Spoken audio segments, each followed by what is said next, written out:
des policiers qui venaient l'interpeller. C'est l'un des grands enjeux de ces prochaines années, une conséquence directe du baby-boom de l'après-guerre, mais aussi des progrès de la médecine et de l'allongement de l'espérance de vie. D'ici 2030, près d'un Français sur 3 aura plus de 60 ans.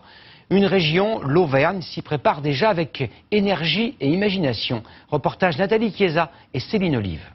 À l'inspiration, comme vous pouvez, vous levez les mains. Leur cours de yoga, René et Christiane ne le rateraient pour rien au monde.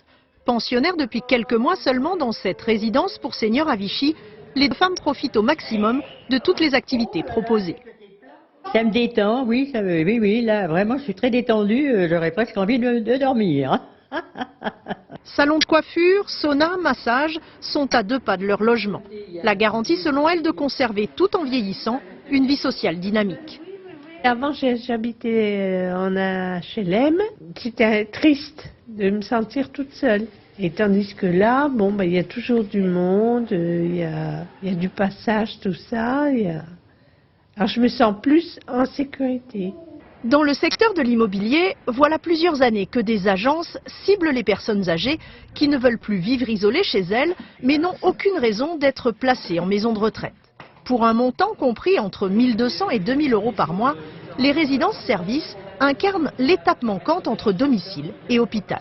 Quand une personne est seule chez soi, on pense qu'elle peut décliner plus rapidement parce qu'elle est isolée, parce qu'il lui manque ce lien social. Alors que si elle vient habiter dans une résidence-service, elle est entourée, elle va être en interaction avec d'autres personnes et ce qui lui permettra de mieux vieillir au fil des années. En 2050, en Auvergne, un habitant sur 3 aura plus de 65 ans. Et à Clermont-Ferrand, les architectes ont déjà anticipé cette mutation de la société. Fini les maisons de retraite en périphérie de la ville, place aux seniors, au cœur de la cité. L'idée, c'est de créer une mixité à l'intérieur de la population. Donc, il y aura des seniors, mais il y aura également des personnes jeunes, des familles, à proximité des commerces, desservis par les bus, ouverts sur le quartier.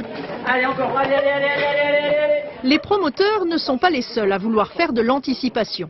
Dans ce gymnase, anciens ouvriers et cadres dirigeants de chez Michelin ont rendez-vous pour un bilan sportif. 10 secondes. Renforcement musculaire, test cardiaque, équilibre. À l'issue des 2 heures d'épreuve, les résultats sont analysés.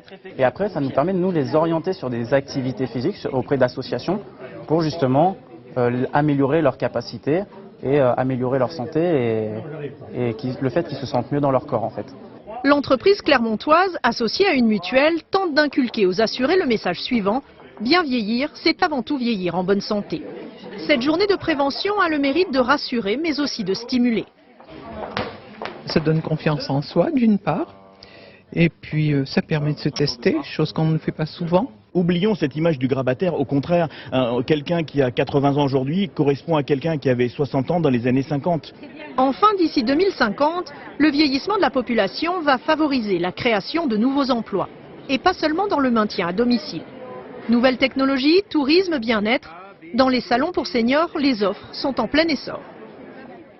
Combien de calories contiennent vos biscuits préférés ?